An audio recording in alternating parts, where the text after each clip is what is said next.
I grew up in a small town where everyone knew each other. With a total population of maybe 2,000, it was a safe place, predominantly middle-class families, and low crime rates. This sense of security was ingrained, especially considering I grew up in the 90s. One summer day, my friend Jenny and I, both around 11 or 12, were out biking.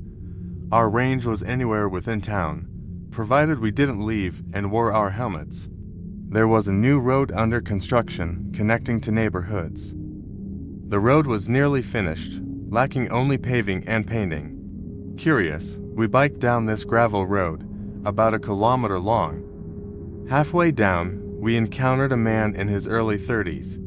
He smiled and struck up a conversation, claiming to be a photographer scouting models for a postcard company, flattering us. He said we had potential as models. Excited, we agreed to his photo session using a disposable camera. As he snapped away, I felt a hint of unease but brushed it off. Later, at dinner, I excitedly told my parents about our modeling opportunity. Concerned, they contacted Jenny's parents, and both families reported the incident to the police. Despite the unsettling feeling, the authorities downplayed it, saying nothing criminal had occurred. Months later, Jenny and I, now more cautious, were walking when a minivan approached. The friendly-looking woman inside asked for directions, claiming to have seen us on a postcard and even knew our names. She insisted we hop in, but our instincts screamed danger. Jenny noticed something alarming inside the van and screamed for us to run. We bolted off the road, through fields, and sought refuge at a teacher's house, where we shared our terrifying encounter. Jenny claimed she saw the photographer from the previous summer. Crouching in the back of the van, the police were called, descriptions given, but the culprits were never found. Those incidents left us wary of strangers, instilling lifelong lessons about safety.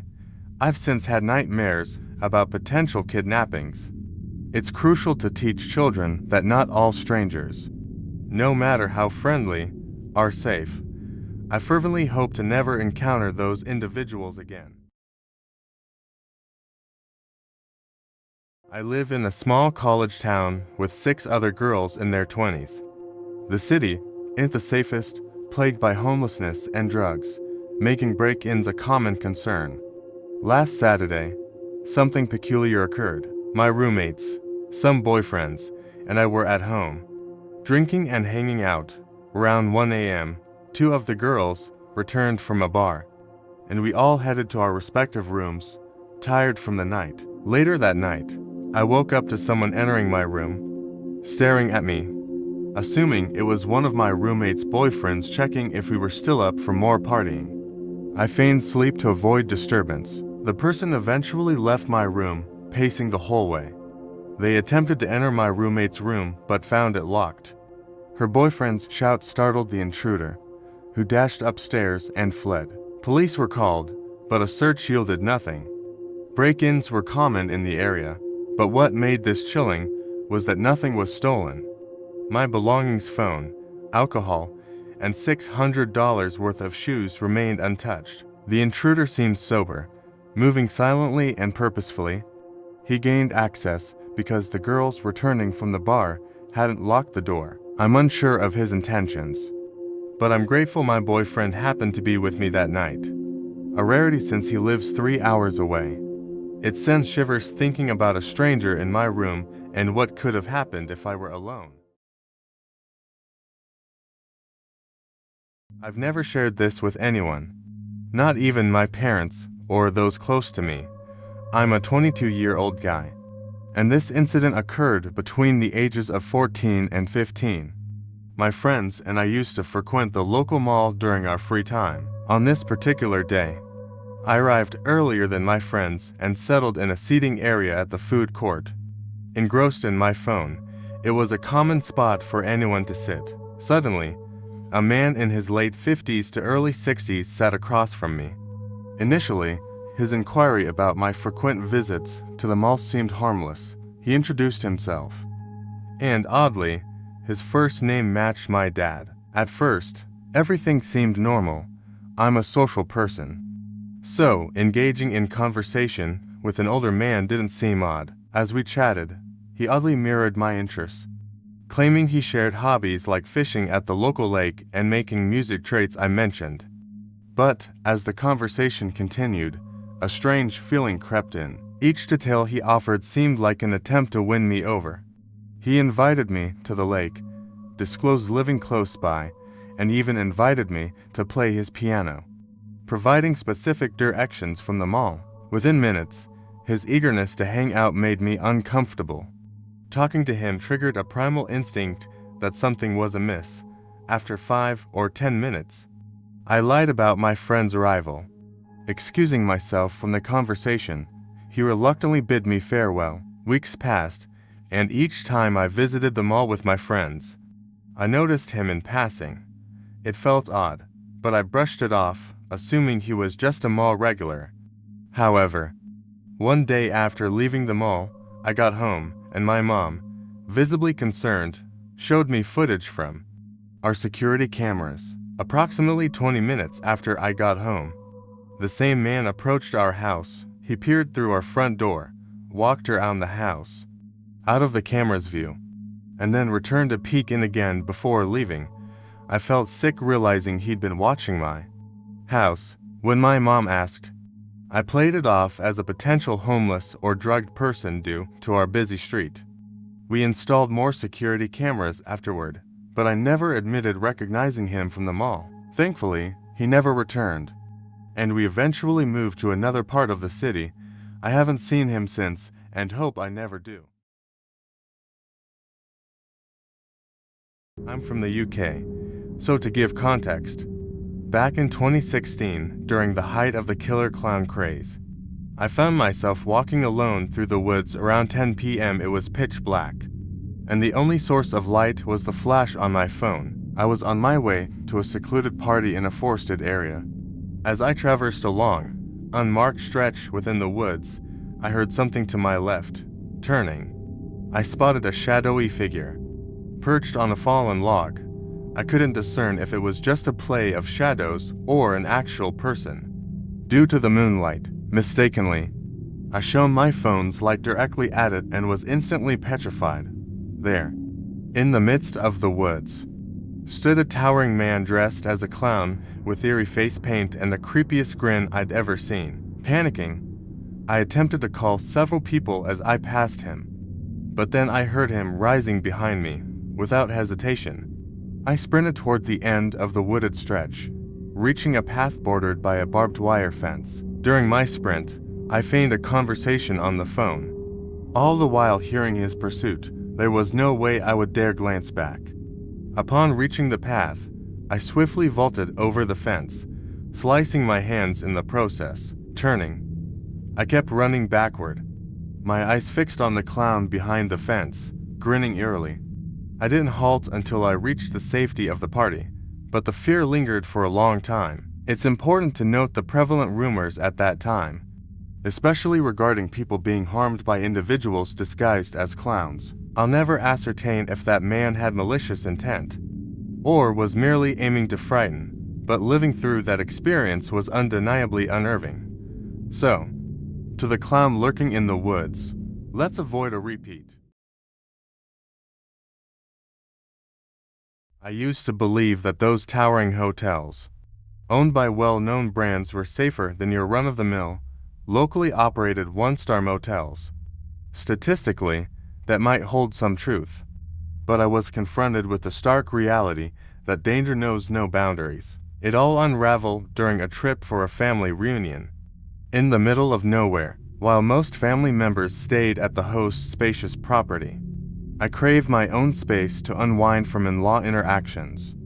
The closest intersection had minimal amenities, just a diner, a gas station, and a Dollar General except for an oversized hotel chain, the sole accommodation for miles. Surprisingly, it was heavily booked, including by other family members seeking solitude. Upon checking into my room on the first morning, I noticed the bustling lobby.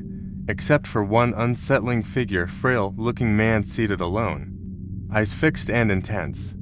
His disheveled appearance and unnerving stare unsettled me, despite trying to ignore him. His persistent gaze lingered until I left. Throughout the day's chaos at the reunion, I forgot about him.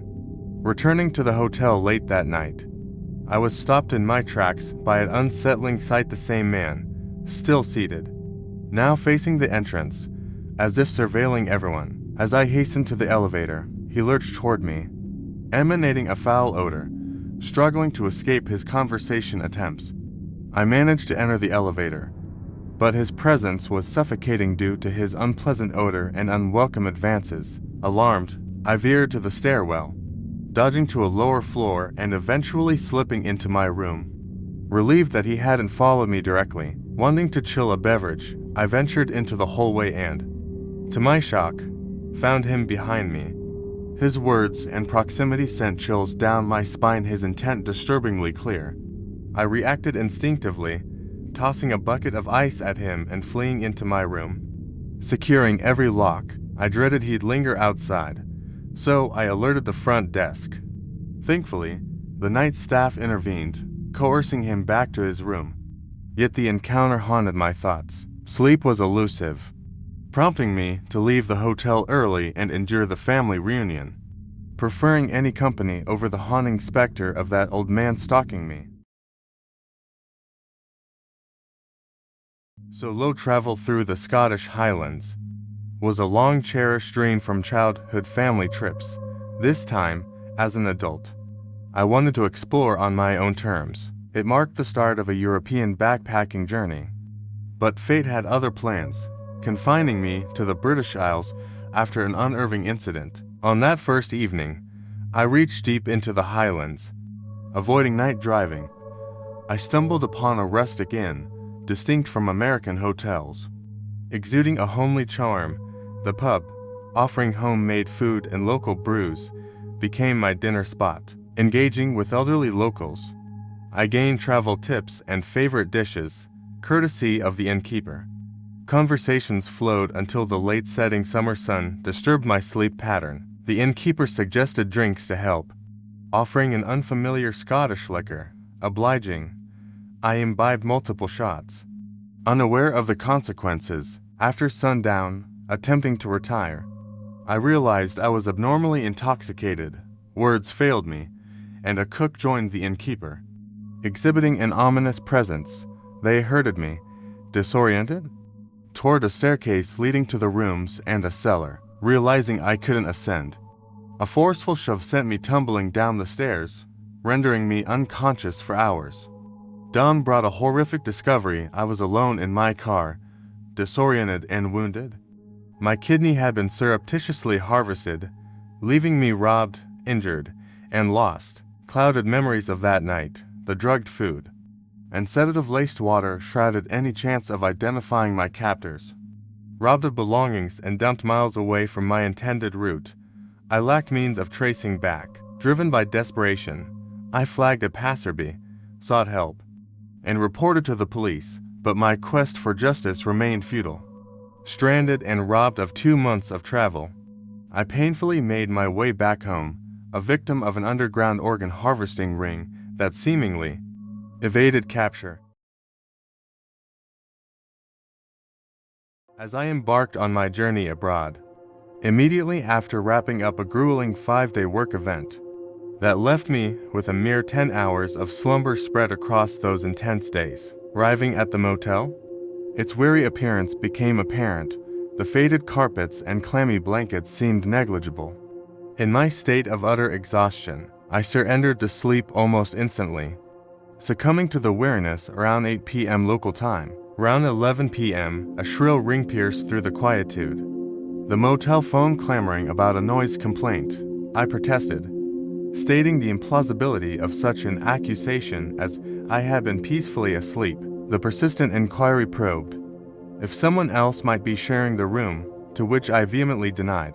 It was just me, unequivocally ruling out any other source of disturbance. Despite my assurances, they persisted, demanding clarification of my solitary state and affirming the absence of any disruptive sounds.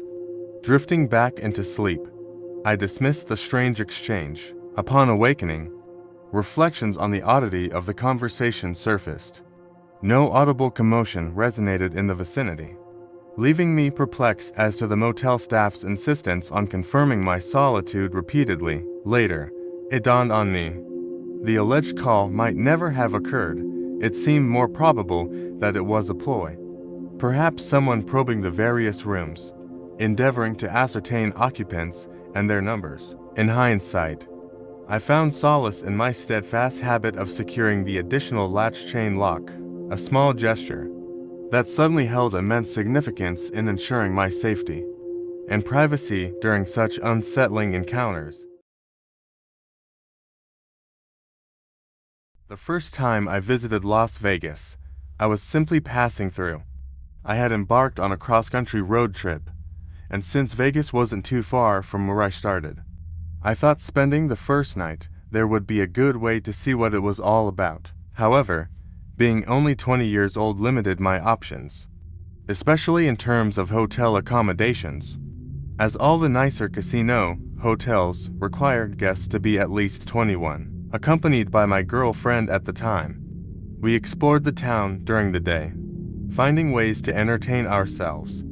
Strolling along the strip in the evening, we soaked in the sights without the need to show ID. It was fun, a welcome distraction from the impromptu cross-country journey we were compelled to undertake due to unforeseen circumstances. But when it came time to turn in for the night, the harsh reality of Vegas emerged.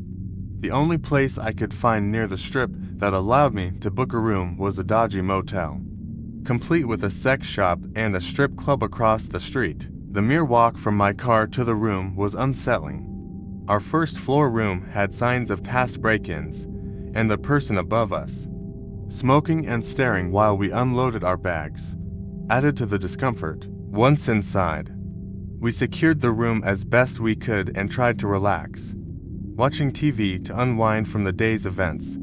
However, the guest above us was incessantly loud, creating a ruckus with constant movement and noisy activities. Eventually, a dispute erupted, escalating into a shouting match, followed by what seemed like a heated argument with someone on the breezeway. At one point, a woman's screams echoed through the walls, alarming us while considering calling the police. We hesitated as the situation seemed to fluctuate between heated arguments and moments of seeming resolution. But as things intensified, with objects being thrown and unsettling sounds of a physical altercation, we decided to call the motel's front office and even contemplated 911. Before we could make the call, a terrifying crash reverberated from above, followed by sounds of bodies hitting the floor. It was distressing how vividly we could hear the struggle unfold. We immediately dialed 911, reporting the ongoing altercation, and the police seemed aware of the situation when we provided the address. Soon, a swarm of cop cars arrived, prompting us to hide in the bathroom fearing a potential shootout. The guest upstairs attempted to flee at the sight of the police, leading to a chaotic scene of shouting and sirens. Moments later, there was an eerie silence, eventually broken by ambulance sirens.